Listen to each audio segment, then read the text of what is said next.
apparentare... Del Pero, contessa Del Pero.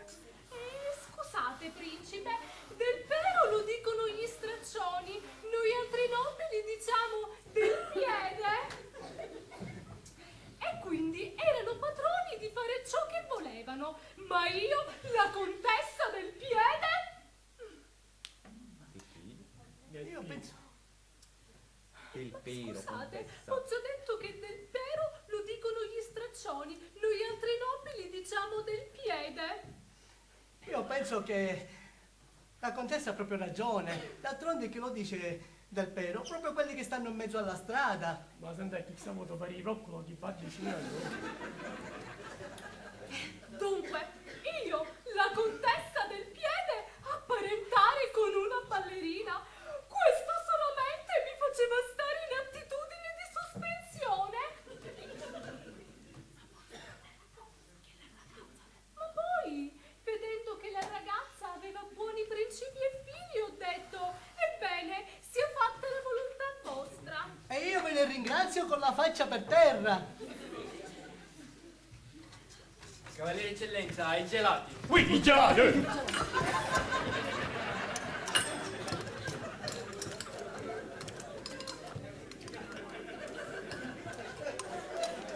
Vi piacciono le gelate? Sì, sì, sa, noi mangiamo sempre i gelati. Non Pensa- mangiavo 6 anni, a 6 anni che non mangiavo gelati. Pensa che talmente ne piacciono i gelati che tante volte ne mangiamo pure allo sotto.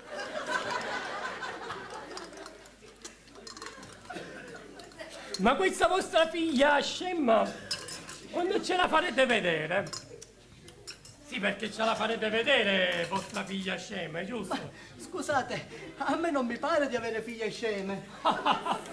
Ma che si è capito, noi altri nobili abbiamo la scemoscia, la scenobile. Ah, ho capito. Ora ve la chiamo. Vice! Comandate, cavaliere eccellenza. Allora intanto ti porti questo vassoio e poi chiama mia figlia Gemma e l'accompagni qua. Subito, cavaliere eccellenza. Vedrete un angioletto, un amor di virtù e di candore. E poi balla divinamente. L'ho vista ballare poche volte, ma posso dire che balla molto meglio di tante ballerine che ho visto ballare a Parigi. Principe, siete stato anche a Parigi. Se sono stato a Parigi? Fratello, quante volte siamo stati in Francia noi? Cavaliere, io conosco più Parigi che Palermo. Ecco qua la signorina. Oh, figlia mia fortunata, nobile figlia mia, vieni qua che ti...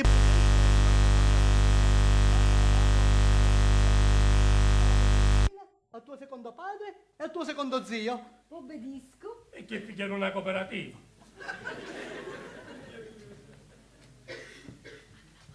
Alla faccia di Cartagine e di tutti i cartaginesi. Ma chi sei veramente buono. I parenti del tuo caro Eugenio acconsentono al matrimonio. Sei contenta? Contentissima. Abbiamo fatto tutto ciò che volevate per accontentare il vostro desiderio. Grazie. Dopo il matrimonio di mio cugino, dovete pensare di maritare anche me. Va se no parlo e scommeno tutte cose. Come scommina tutte cose? È un intercalare che usa. Quando non può avere una cosa dice sempre badate che io scombino tutto. La birichina, birichina. la birichina. Però se tante le due pugna in camera da cada pezza la lezza che totale. La birichina, la birichina. Va bene, contessina. Poi si penserà anche a lei. A proposito, ma che sì? Voi tempo fa mi diceste che vostra zia, la principessa Caseova Casador, era particolarmente ammalata. Ma ora come sta? Molto male, molto male. Malattia inguaribile, mio caro. Si tratta di petto. Eh sì, ieri sera sono venuti 2 medici da Londra e 4 dall'America e dopo averla visitata dissero: caro principe, non ci pensasse più a sua moglie. Esso non tiene più né fegato né polmone. Ah sì, un po' di milza, ma è poca, è troppo poca. Non ci abbassa manco per farla fritta. Poi dissero: se la mebusa si mantiene ancora fresca, potrà vivere, se no, una cosa para le settimane. Ma è difficile, è molto, ma molto difficile, perché la mebusa sta già quasi per putrefarsi. Ah, ma fa proprio compassione. Non capisco perché dite tante bestialità.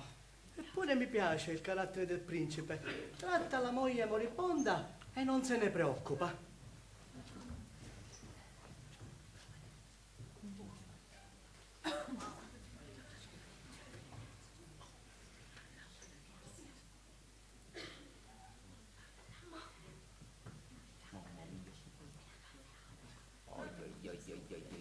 Veramente questo silenzio mi sta mettendo in imbarazzo. Signor Cavaliere, proprio. Cavaliere Eccellenza, in sala c'è una persona che desidera parlarvi. Chi è? Dice di chiamarsi Don Giacchino Castello. Un giochino che Oh, padrone di casa! avete consumato, siamo secchi, non cacciano via a personati. Sì, è il proprietario di quella villa a Mondello che io sicuramente acquisterò. Fallo entrare.